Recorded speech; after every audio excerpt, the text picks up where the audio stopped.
Assalamu alaikum dear students. Today we will be discussing the state space representation. Now remember, any control system can be represented in time domain or S domain. Now in the time domain we can represent a control system by differential equation, and in the S domain we represent that as a transfer function. However, any differential equation of a system can be transformed into transfer function or vice versa. For example, if we are given a differential equation of a third order control system, which is like this, generally y is the output, x is the input, the forcing function is x, and the response function is y, which is the output.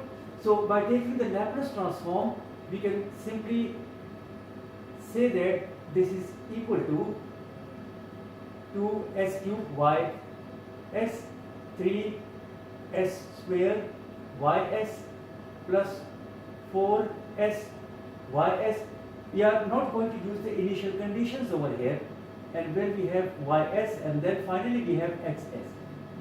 Now the transfer function is the ratio of output quantity to the input quantity. So what we can have is ys is output, x is the input, that's the ratio, and we have this expression on the other side, 3s square plus 4s plus 1.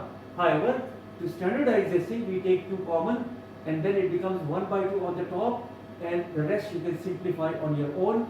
However, if we are given a transfer function, we can simply revert this or transform this back into the time domain representation, which is a differential equation. For example, if we cross multiply, we will get this one, and then taking the inverse Laplace, we will end up with this one. So you all know how to convert a differential equation into S domain equivalent, which becomes a transfer function, or vice versa when you go along the rules of applying the transfer function and then inverse, so you can get the differential equation. Now this is how to transform a time domain quantity or a time domain representation into an S domain representation, and S domain representation will end up as a transfer function. Now as a matter of fact, we have another time domain which is called the modern time domain. Now this one is basically the classical representation of a control system. So we call this one as something to do with classical time domain. However, we have a modern time domain, and the modern time domain is based on state space. State means the system responses in terms of something like the change of states in the input, or as a matter of fact, how the output behaves under a certain change of state. And then we have spaces, which spaces actually represent the matrices or vectors. So in state space representation, we have number 1 state variables, which are generally x1, x2, x and so on, xn. And then the state derivatives are the derivative of those state variable, the first derivative, remember. So we have dx1 by dt, dx2 by dt, and so on. Generally speaking, in the books you will find that this is written as x1 dot, the first derivative is written as dot, and the second derivative as 2 dot. But nonetheless, in state space we are only interested in the first derivative through the generalized equations, which are a set comprising of 2 equations. This one is the state derivative equation, this one is the output equation. So both are collectively called the state space representation. Now the state derivative consists of all these derivatives in a vector form. So what we have, this is basically a column vector which is having all these state derivatives up to n. And then we have a matrix A. Now a matrix A is basically an n by n matrix. It's a square matrix. It is also called a system matrix. And on this side we will have a column vector which consists of all the state variables. So these are the state derivatives on one side, and then equal to, on the other side we have a system matrix which is the A matrix, and then we have all the state variables in this column vector form plus B, and finally we have again a single column vector, and that will constitute the input quantities U1, U2, etc., etc., up to Un. So in fact B is the what is called that particular matrix, which is the input matrix. I'll write this UT over here. It's better to write UT, and then this B matrix is simply a column vector which is called the input matrix. A is a square matrix which is the system matrix. So this is the B matrix, this is the A matrix, and then equation 2. This one is a single variable, then this is simply CT. There is no column vector over here, but there is a row vector on the other side. A row vector which consists of all the possible combinations or the correlationship between an input quantity or output quantity, or you can say the state variable. But in this case, we will be specifically using the state variables in this case. So we have x1, x2, up to xn, and this is the column vector. So the number of elements are the same. Over here we have n number of elements, and over here we will have n number of elements. Now this is the C matrix. This is simply a column vector. Then we have a D matrix over here. Now a D matrix is a little tricky actually. In most cases the D matrix does not exist actually. So in this course what we will be dealing with, the problems, those problems will not actually end up with the D matrix actually. So D matrix is a special, it's a direct transmittance matrix. This one is the output matrix or output row vector. This is the input column vector. This is the system square matrix, and this is a sort of a matrix which is not very well defined in some cases. It may contain a single element, it may contain two, but in most cases it is zero, or it otherwise contains a single element. So this one is then UT, but anyhow this one is generally speaking, we will not be dealing with those systems which actually ends up with the D matrix. So as a matter of fact, we will simply be interested in these ABC matrix formation. So this is something like a generalized layout of the state space representation. So in questions we will be interested in finding the A, B, C and D matrix, but as I said, D matrix will not be something, a subject of this course. In most cases we will end up with only A, B, C matrix. Now let's take an example. We are given a differential equation. Now this differential equation is to be represented in state space. So the first step is to know what is the output and what is the input. Actually this response function y is supposed to be the output, a forcing function is supposed to be the input. So to start with, we actually go for the supposition. So we suppose that y is equal to, let's say it is something like x1. Now this means the response is due to state 1 of the system. Now this means actually that a system has a state something like x1 defined by variable x1. Now that variable may be a voltage or current, anything. A mechanical quantity which may be something like velocity, displacement, so force, anything which actually is supposed to be given in the question. So let's say that our response, the output is equal to x1. That is, at the time when the system has a state x1, the output is y. That's it. Now take the derivative of both sides. So if we take the derivative of both sides, we end up with this thing, which is dx1 by dt, and this is equal to x1. That I'm not going to write t in brackets. which is supposed to be equal to x2. Let us suppose that this x1 derivative is equal to x2. So now things goes in the progressive form. So we have the second derivative. Let's take the second derivative. So we have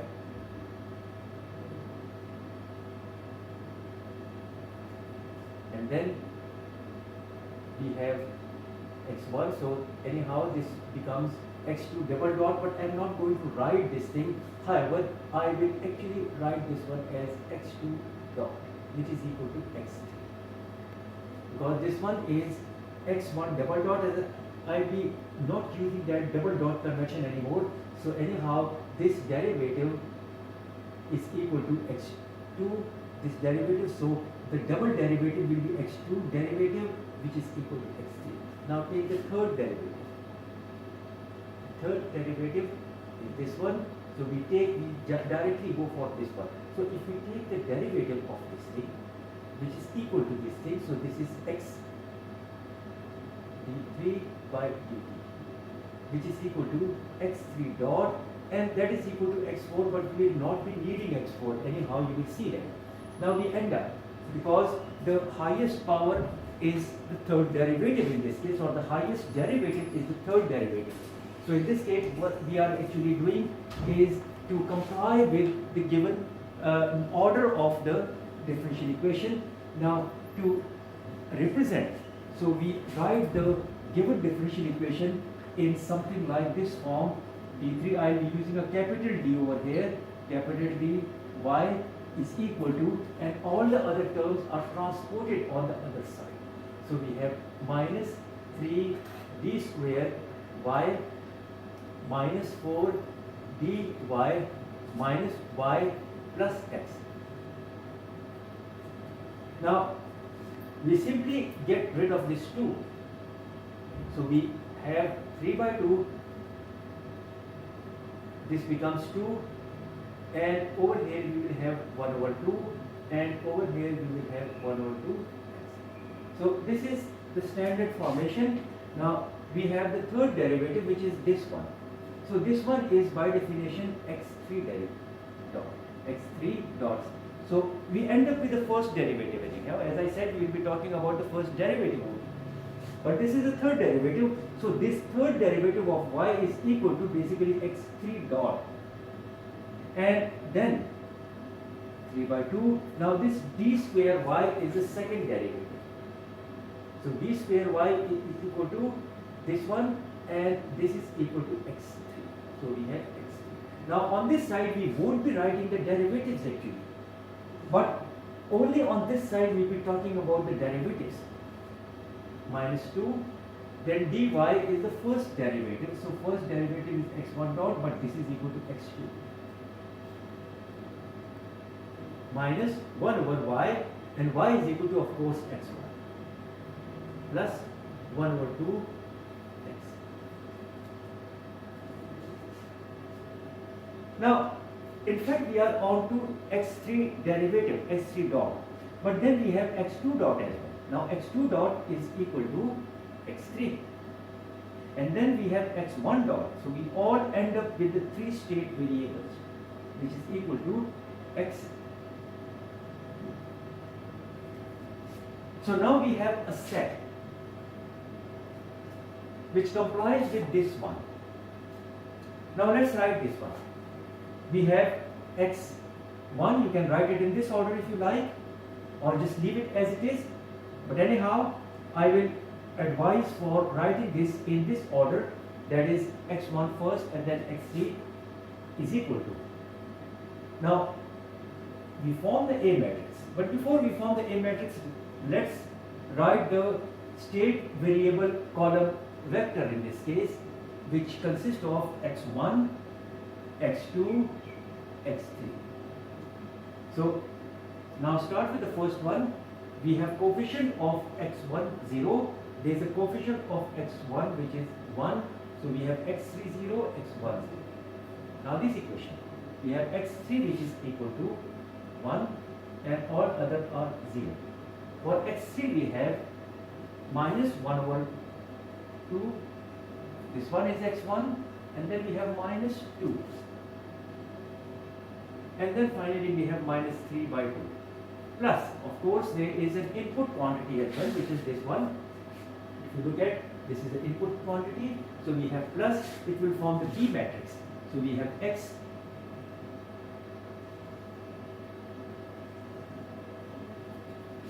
So what we have is, actually I should have written U, but anyhow just leave it, doesn't make any difference. In this case it is X, so we have only with the third expression. So we have 1 over 2 and there is no X term over here, so these are 0. So we have a B matrix, we have A matrix. Now let's go for the C matrix. The C matrix is, in this case the output is Y. So we have Y E is equal to, now this is should be in the form of a row vector as I said earlier. Now let's first of all form the column vector of all the state variables.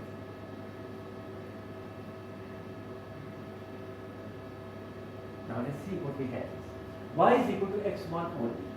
So this means 1, 0. So this completes the state space representation. There is no D, as I said, there won't be any D. Unless and until there is something like a plus term over here, so then we are talking about D. But as I said earlier, in this course you will not require the D matrix anyhow. So this is the state space representation, this is the A matrix, this is the B matrix, and this is the C matrix. If you write this one as U, doesn't make any difference, it will become UT.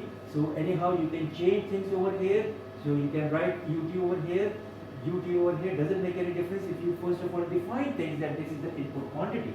So this becomes then UT according to the given representation. So we have completed the state space representation. However, once we have the state space representation, you can actually get the transfer function, and from the transfer function you can go back to the classical time domain, which is the differential equation representation. Now for example, let's say in order to get the transfer function, what we have is we consider these set of equations, equation 1 and 2, and take the Laplace transform, because transfer function is always in S domain. So if we take the Laplace transform of this one, this will end up with S X S. On this side we will have A X S on that plus capital U S.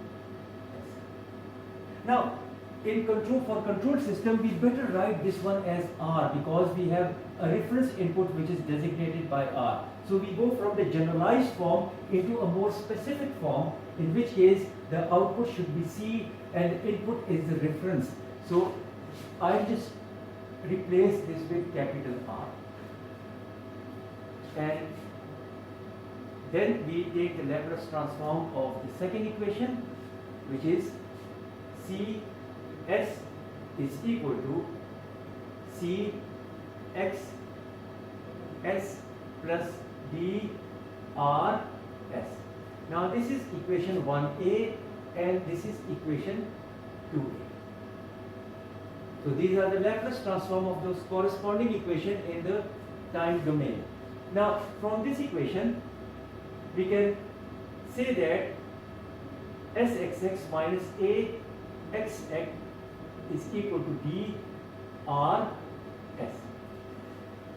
Now we take X common. Now remember that A, B, C, D are all matrices, so we have to be careful. If we take X as common, we can't write S, we have to use an identity matrix which is I. I is actually equal to 1 basically, so all the square matrix, so all are, the diagonal elements are 1, all other elements are 0. So anyhow, we have this quantity which is to be included with S, because S simply does not make a sense when we are dealing with matrices. So we have to include something like 1, S multiplied by 1. In fact, I is an identity matrix. So this one is then equal to D R S. Now XS by K is equal to SI minus A inverse into D R S. Now let's put the value of XS in equation 2A. So if we put the value of XS in equation 2A, So we have Cs is equal to Csi minus A inverse dRs, and we have dRs. Now we go for the transfer function, which is the ratio of output quantity to input quantity, and this is Si minus A minus 1D plus 2.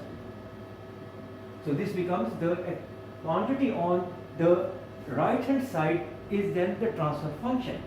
But anyhow, as I said, we won't be dealing with D. So in fact, in the simplest form, the transfer function can be evaluated by knowing the matrices C, A, B and I is of course the identity matrix, and you can just put these over here, get the order of the matrix multiplication properly, and whatever comes onto the right hand side, this will be the transfer function. So this is how the state space representation is converted into transfer function in S domain. And once you get the transfer function, you can convert that into classical time domain in the form of differential equation. So you do this exercise anyhow and see what you actually get. Now, before we come to electrical system, which is rather more difficult and tricky one, let me just have some discussion on these quantities. State variables. Now, state variables, as I said, can be anything like displacement, velocity, voltage, current, force, anything. You can actually go for defining these. Now, state variables are those which actually is bringing about a change or exhibiting a change. It is showing a change or it is bringing about change. Now, that also includes then the forcing function as well. State derivatives. Now, state derivatives are something to do with the derivative of the state variable. This means we are going for a change basically. So, in fact, what we are doing this thing is something like imparting this property to the energy storage devices. So, in electrical system, the energy storage devices are the inductor and the capacitor, not the resistor. Resistor is a dissipative device. Now, if you look at the expression of these, there is a derivative in this expression. For example, when we talk about the voltage across the inductor, this is L dIlt by dt. Now, this means the storage device expression actually include a first derivative. Now, simply for C, we have ICT is equal to C dVCT by dt. So, this also includes the first derivative. So, in fact, we can say that the state variable for RLC circuit are IL and capacitor voltage. So, we have IL, the inductor current, capacitor voltage are the state variables. Why? Because they actually are responsible for the initial condition. As simple as that. You must have done this in electric circuit. We know that the initial condition are either based on the inductor current or the capacitor voltage. So we understand this thing that the state variable in fact are those which actually causes to put initial conditions in the system. And that is in RLC case or electrical system, it is the inductor current and capacitor voltage. Of course, we have the forcing function. Now, forcing function may be current or may be a voltage. Now, that is the driving forces. So, what we are talking about, either we are talking about a current source or a voltage source. So, that also actually is bringing about a change. So, that is also included one way or the other in the state variable. Now, the state derivatives are these. So, state derivatives are dIL by dt and dVc by dt. These are the state variables. There is no state variable for the input. Input is an independent quantity, it's a driving force. And these are something like exhibiting or bringing about, bringing or showing the change. That is bringing about a change, this is showing a change. So we have the state derivative, or we can write this one as IL dot and Vc dot. We can write this one as such. So anyhow, the output quantity is anything, it may be a current or it may be a voltage across any of the elements, R, L, C, doesn't make any difference. Let's take an example.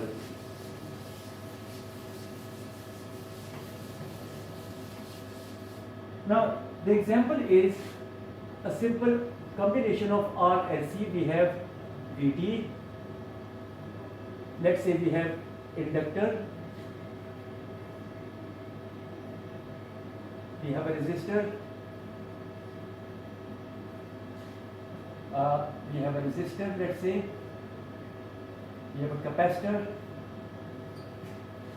We have a resistor. And we end up with a capacitor.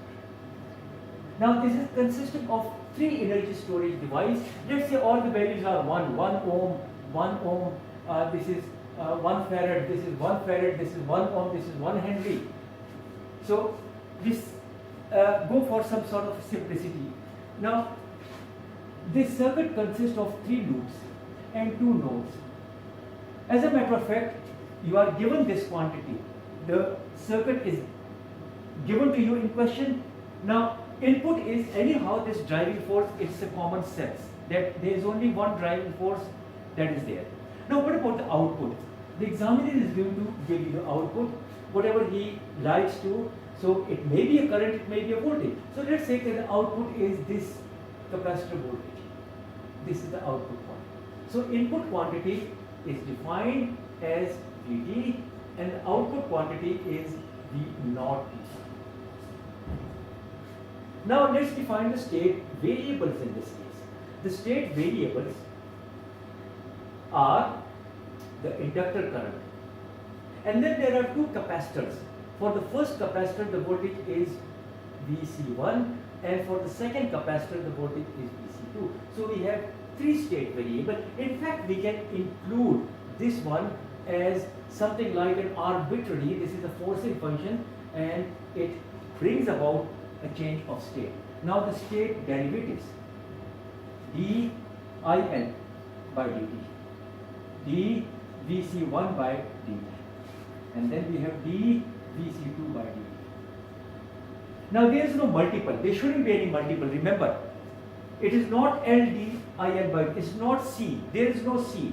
C has to be eliminated in this case by taking common from both sides anyhow. We will just consider this one. Now, once we have defined that, now we simply go for all the possible loop equations and all the possible nodal equations. In fact, apparently we are looking at 2 loops. This is loop 1, this is loop 2, and this is loop 3. And there are 2 nodes if we consider this one as ground. So this is X node and this is Y node. So the situation is as such. Now then what we do, we label everything. For example, the inductor voltage VL and the inductor current IL. We label everything. This one is, let's say, I1 and the voltage is V1. Over here, let's say the voltage is V2 and the current is I2. This is IC1 and the voltage is VC1. The direction is, I'll just clear it up. This is IC2 and the voltage appearing is, this is I3, make it I3, and this is V3, this is VC2 and the current is IC2. Now remember one thing, once we have done that, then for example in this case, in this loop, if we can say this current and this current are the same because they are flowing in the same branch. So we can make an identity for this circuit in terms of this current, which is I3 is equal to IC2, because we will be replacing anyhow I3, which we don't want, by something like the current and voltage of the energy storage devices. So we just look at this as some sort of an identity for this circuit. Now let's start with the loop equation. So we have loop 1. So loop 1 is apply KVL, Vt is equal to this voltage drop plus this voltage drop. If you look at the plus signs we have actually formed. So we have VL plus V1. In fact, we can say if V1 is equal to I1 into R1, the value is 1 and the current is I1, so we can rewrite this as I1. Doesn't make, because V1 is equal to I1 multiplied by 1, so it's same. So this is our equation 1, for example, and then go for the second loop. The second loop is consisting of these three. So if you look at the polarity side, I can say that V1 is equal to this plus this. V2 plus Vc1, which is equal to, I can replace V2. V2 is equal to I2 multiplied by 1, so it is I2 plus Vc2. Sometimes the students ask, जी ये voltage से I कैसे आया जी? It is actually V is equal to I multiplied by the value of that impedance or resistance. So resistance value is 1, so it's the same. Now, then we go for the third loop. So the third loop consists of these three elements according to the sign convention placed on the against the polarities. We have something like Vc1 is equal to V3 plus Vc2. So V3 is in fact I3. So we can say it is I3 plus Vc2 because V3 is equal to I3 multiplied by 1, and then I3 is same as IC2. So we have IC2 plus Vc2. So this is equation 3. Now, eventually we have to take care of something, that the more state variable and state derivatives are in the equation, we are closer towards the solution. So let's go for the, this is loop 2 and this is loop 3. Now let's consider the node X. There are two nodes. Let's go for node X. Node X, you apply KCL, current moving towards the node is IL, and those moving away from the node are I1 plus I2. And then node Y. Node Y equation is based on current moving towards and current away. So this is the current which is moving towards, and those two are actually moving away. So we have current I2 is equal to IC1 current plus I3, or it's same as IC2. So we have IC2. So we end up with equation 4 and equation 5. Now let's see, we can make of this looks like more friendly one if we consider this I2 is equal to, now what is I2 basically? I2 is this. That is the current which is flowing in this element. So in fact we can say that the current is, branch current is equal to the potential difference between the two nodes divided by the value of this element. Now let's try it, because I2 is equal to, we have V1 minus, this one is Vc1 divided by 1. So this is I2 and IC1 plus IC2. Now I am happy because I have got another state